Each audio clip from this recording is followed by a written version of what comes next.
Welcome to this week's edition of MLB Hot Topic. I'm Amber Wilson, joined as always by Scott Miller out in Anaheim. Scott, things went from bad to worse this week in Chicago with the Cubs, but did Lou Piniella's tantrum light a fire under Alfonso Soriano? How about the rest of the team? True. Alfonso Soriano has been on a tear lately, and as far as the Cubs are concerned, it's about time.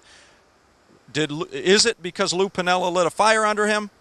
I don't think so. I think there's no question that Lou Piniella's tantrum last Saturday in Chicago was designed to deflect attention from his brawling Cubbies and possibly to light a fire under some of the guys.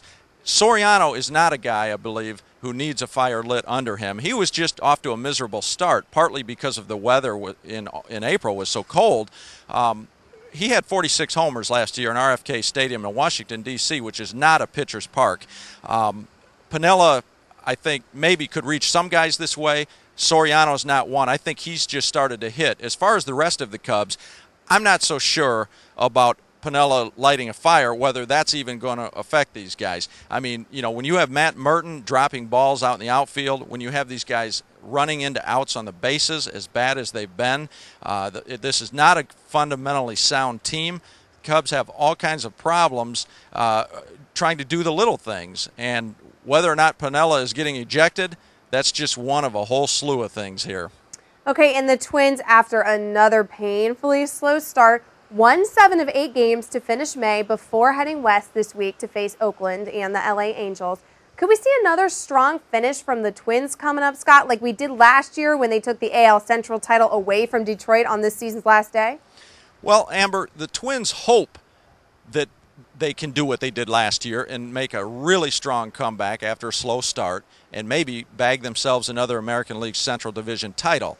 Now, the problem is last year they had a pitcher named Francisco Liriano who joined Johan Santana and performed pretty much an unbeatable 1-2 punch. Well, Liriano's arm gave out on him toward the end of last year, and he's out for this season. So we have to remember that when they're trying to do what they did last year, Francisco Liriano is not here.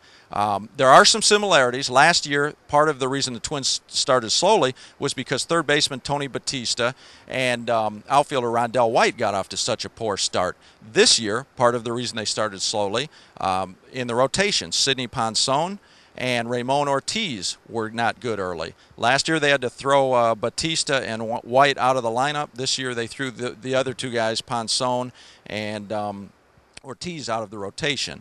They have some good young pitchers like Scott Baker and Kevin Slowey, and those guys are going to have to step up if they're going to do it again this year. All right, and the team the Twins just saw out west, the Angels, suddenly are closing in on Boston's best record in the American League. Are we missing something here, Scott? Are the Angels really that good? I do think the Angels are that good, Amber. There's no question. After a slow start in the first 2 or 3 weeks of April, they have really kicked it up a notch. And one big reason is last year, the Angels were not a good defensive team. They addressed that problem over the winter, and they really are scooping up balls and catching balls and playing just about flawless defense every night. The two big parts of that, Gary Matthews in center field, whom the Angels were ridiculed for giving $50 million to over the winter. Well, he's been great in center field. He's solidified the outfield defense, and he's done really well at the plate. Also, at first base, Casey Kotchman, who really never got into a groove last year because he had mononucleosis during spring training, and he missed quite a bit of time. This year, Kotchman is healthy, productive, and solidified the infield defense. You think back to last year, the Angels probably had their worst defense since the days when Mo Vaughn was at first base. Well, the Angels got rid of Mo Vaughn after the 0-1 season. They won themselves a World Series in 0-2 with better defense, and they think that's part of what can bring them back to where they want to be this year. And what about Boston? They've slowed to the pace of mere mortals over the past 10 days.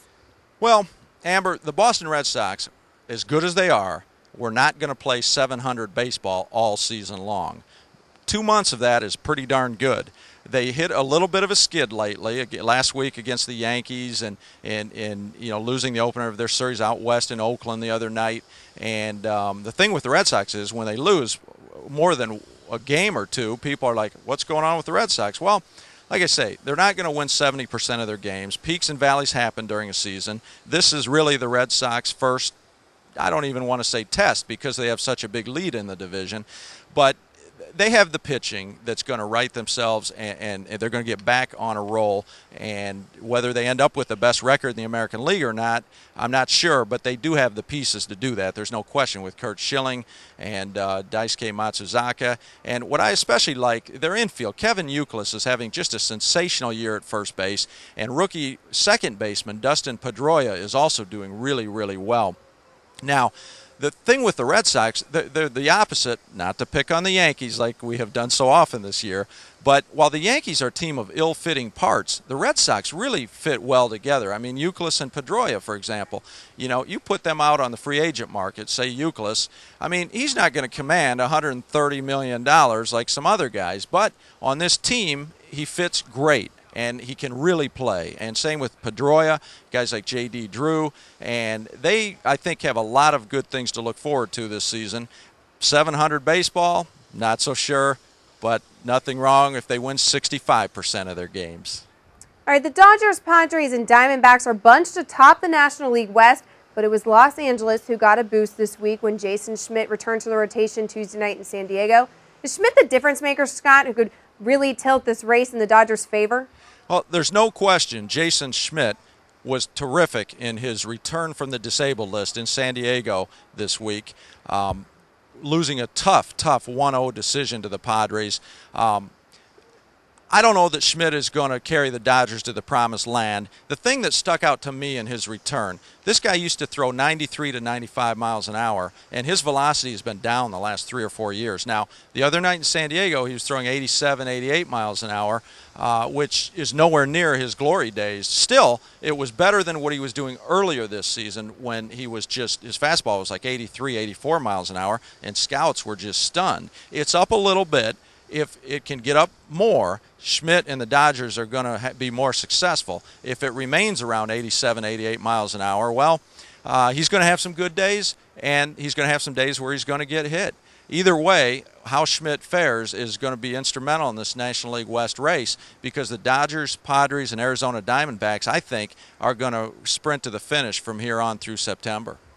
All right, thanks as always, Scott. We look forward to hearing from you again next week. And, of course, thanks for watching MLB Hot Topic. I'm Amber Wilson.